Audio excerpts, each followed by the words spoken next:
My name is Steve Temple. I'm from the Department of Architecture at the University of Texas, San Antonio.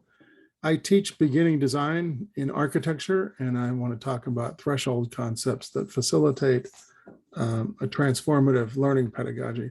I like teaching beginning design because I like that students transform so much in their first semester. I'm fond of saying to them that you don't just learn design, you become a designer. And I think in this way, it's implicit that learning architectural design is a transformative experience, and it transforms their life experience. It doesn't just transform learning. Learning design is a transformative education because design is developmentally transformative. It changes fundamentally the way that they think about the world. It changes their habits of mind and their mindsets. And I like, especially in this quote, that it talks about the fact that they become more inclusive, discriminating, open, emotionally capable of change, and reflective. And this is going to guide their actions. This transformation is part of their development as people, not just as designers or architects, but also as people. And I think it's something that's overlooked. What I want to develop in them is a growth mindset, as opposed to a fixed mindset. They all come in with a fixed mindset. And a growth mindset just means in some way you're in search for basic inquiries, basic to your own learning. Another aspect of transformative education is that the students become aware of their own searching for something. They're looking for something. And I really like this quote by Walker Percy: the search is what everyone would undertake if they're not stuck in the everydayness of their own life. To become aware of the possibility of the search is to be onto something. And more than anything, I want them personally to feel like they're making their own inquiries to become onto something. And that's something, of course, is designing, the act of design. And I think one of the most clear aspects of this is transformative learning happens when encountering threshold concepts. And threshold concept theory holds that design learning happens in developmental stages by engagement through transformations of understanding to access a new and previously inaccessible way of thinking. There's 4 ways this happens. One of them is that these thresholds are sort of gateways, conceptual gateways of understanding. Once they travel through them, they have a kind of understanding. It's not complete, and they're not experts. But the second one is that it's troublesome encounters. Students encounter things that make it difficult for them to progress, to make decisions, to do whatever they're doing in design, and they tend to just stop. And some of them say they're afraid to make decisions. That tells me they're encountering a threshold concept. Threshold concepts are very distinct from core disciplinary concepts. They aren't even necessarily about the discipline you're in. But in designing, you're, again, trying to get them to become designers, to transform themselves into designers. And then fourth, of course, threshold encounters are transformative students. And this is a quote from Michael Tovey in his book: "Grasping and understanding a threshold concept will irrevocably transform a student's understanding to access a new and previously inaccessible way of thinking." So that the way that they were about to think of it is something they weren't able to do before grasping it through a threshold concept. So first things first, I think one of the things I always notice is the particular challenge that uncertainty brings to the design studio when students are confronted with not knowing what to do. Creative thinking depends on this, and I try and provoke them to admit this. It becomes the first threshold of learning, which is to be completely honest with yourself about not knowing what to do. And this complete honesty is the key here. A lot of them will not be completely honest with themselves and hold on to their preconceptions, rely on their own experience in the world, which hasn't been vast. It's only 18 years worth. This is critical as a first step. And I think, especially with creative thinking, trying to be creative, you have to be completely honest that you don't know what to do. It's the first step in creativity, is recognizing that. Now, Michael Tovey himself has studied the threshold of uncertainty.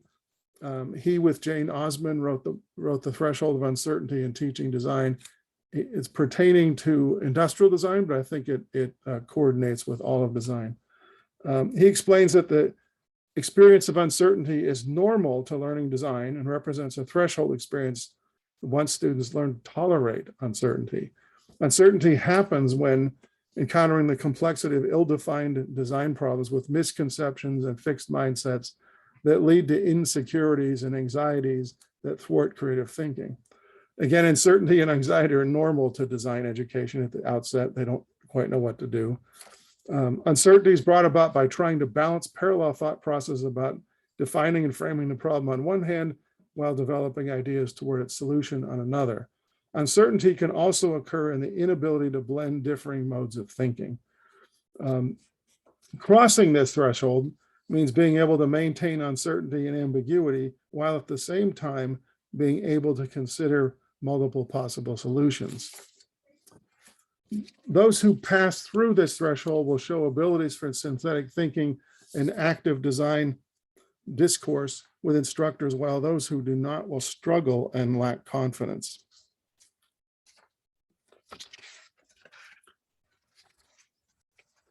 Tovey states that an ability to navigate threshold stage is not just a matter of student preparedness, experience, or aptitude, but is also dependent on appropriate pedagogy with a suitable environment and curriculum in accord with what he calls designerly thinking. An appropriate beginning design pedagogy is characterized by multiple and mixed forms of thinking that blend analysis and rational thought with intuitive and creative thought, buoyed by intermittent instruction and critiques. And that just describes what we do in Design Studio. My own work has been in the area of abstraction, and I call it the threshold of abstraction, specifically while learning drawing and representation, and then thinking through representation. Abstraction can be defined as a progressively staged transformation away from the actual, from stages of the sensory or the particular to the general and specific. And the general and specific in the language of design is just called conceptualization. This came from Rudolf Arnheim's work looking at art. And I think it's been buoyed by some other people, namely Siegfried Gideon. Design activities like rationalizing, representing, analyzing, and conceptualizing are abstracted from experience. The learning design transforms the way students have a worldview. And this is critical to abstraction because things that are abstract are pulled away from your worldview and that they don't seem to be connected, both to a worldview and to each other. In my own work, I've looked at the idea of drawing in particular, because the abstraction of drawing is pulled away from the understanding students have through experience about the world. And we draw with lines, and lines represent corners, and corners are all there is to draw with. So every other aspect of the world has been eradicated and reduced to just line. And so this reduces the conceptual understanding of the world, or the experiential conceptual understanding of the world, to just a description. And then we ask them to work with that to construct design ideas. And what happens is they often develop what I call an intentional gaze. They see buildings only as compositions without material, light, or relation to lived experience, because they're looking at them just in terms of drawing, and it's been reduced by the abstraction.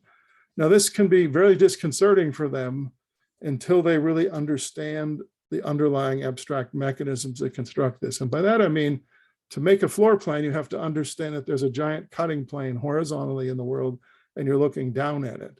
A floor plan is not a description of experience. It really just describes an object called a building only one way. It only describes it in one way, and you see two ways here, an axonometric and a floor plan. They don't quite know how to work with that. They can understand that it does that, but they don't know what it means. And I think when you teach them drawing through also explaining very clearly the idea of the abstract mechanism that constructs the drawing, they make more clarity about it. But I think often abstraction is totally taken for granted, both in drawing and design pedagogy. Often it's just unaddressed completely. Another one is the threshold of conceptualization. I just started working on this one. And they're typically framed around the notion of what is an architectural concept, or having an architectural idea. Having an idea or a direction for a project is frequently disassociated from students believe they know to already exist. An immediate impression maintained by students that a concept is an idea and they just occur with a bit of thought, or they can wait until the light bulb comes on. Another preconception is that architectural concepts, once they have them, should result in actionable design directives, and they really don't do that. That there are ideas in things, and the things in the world is troublesome to students and contradicts their life experience. Once this becomes accepted as normal to design, the idea of conceptualizing, it becomes understood that continued effort on design development does not depend on any need to know anything, because it can grow out of a comprehension that a concept can be coalesced later in design process. A great companion of conceptualization is curiosity. Curiosity is an engagement and a willingness to discover, learn, amid the raising of questions. Curiosity is the valuing of raising questions without knowing the outcome. The question is valuable in itself as it leads to other questions and a construction of a network of connections. Engaging curiosity becomes a seeking out or a search where possibilities become exciting. The recognition of inquiry often represents the starting point for design conceptualization. Many of them put their concepts kind of away, or their curiosity away, while they're doing conceptual thinking they have to just invent it out of the clear blue sky. And obviously it's a result of being curious about things. Another way this comes about is through discourse with others in the design studio or in the context of design critique. There are many, many thresholds, and I've developed this list of threshold concepts as a beginning point. I've explained the ones that in yellow up there, plus the threshold of conceptualization I'm just working on. None of these are discrete. They overlap one another and they reinforce each other. Some of them are dominant over others. Some of them are secondary. They're all part of what they encounter in the process of learning design in first year design experiences. And I think it's important that we begin to recognize these as part of the pedagogical thrust. And we talk about learning objectives, but this is nowhere to be seen. And I think it needs to be part of that. A pedagogy necessary to encounter threshold concepts will recognize that these are normal to learning and that we have to allow students to not know what to do. We have to put them in that situation. We have to place students in situations where there's a lot of uncertainty, and we shouldn't assume that abstraction can be implicitly understood or they'll just figure it out later. We have to recognize that abstraction is disruptive, and we have to construct an understanding of the mechanisms of abstraction. And in all of this, and we're seeking the transformation of the student's life experience, but it's them who have this experience. It's they who are moving through these thresholds. It's they who are constructing an ability to learn how to learn. And that's what's critical to doing this. So in conclusion, I want to say that design curriculum is often characterized as an orderly presentation of disciplinary concepts with increasing complexity from foundation to discipline-specific issues correlated with a movement through sequences of courses. However, beginning design curriculum is not just about imparting categorized disciplinary content. Instead, beginning design is foremost about the transformation of the life experience of students, partially through encounters with threshold concepts. Threshold concepts are distinct from core concepts and are not necessarily part of a disciplinary thrust. As threshold concepts emerge and engage with transformations of both learning and the design student, while disciplinary concepts do not necessarily do that. At the beginning of a design curriculum, curricular content or curricular concern, I should say, for student development must be much greater than the conveyance of disciplinary concepts because of the need for learning experiences to transform student development, making students more receptive to and mindful of their own design inquiries. For students to encounter, engage, and recognize threshold concepts in design learning realizes the development of the ability to become aware of what is happening to them and recognize their own role in it. Passing through thresholds of learning and design also transform the world of design objects and the environments toward construction of the student's agency in their own education as a designer. Engaging threshold concepts in design learning initiates in the student a self-transformation amid a growing awareness of the particulars and concepts of the world of objects. And accepting one's transforming self gradually supplants a worldview born of a superficial or even symbolic awareness of things, resulting in a growing realization of their own agency as a designer. Realizing the intellectual boundaries and recognition of new potentials is part of the educational process inherent in discovering the operative nature of design. The basic value of being in design as a foundation of design curriculum is not to teach students what or how to think, rather it's in teaching them to value thinking through creative processes, and that this development is transformative. Moving the emphasis of the content of curriculum from strictly disciplinary concepts to encounters with threshold concepts develops the importance of practical, embodied, and experiential ways of knowing. And finally, seeking to impart threshold concepts within pedagogy and assessing the effectiveness of the pedagogy in doing so is also transformative of the instructor. And I think this is sometimes lacking. Thank you.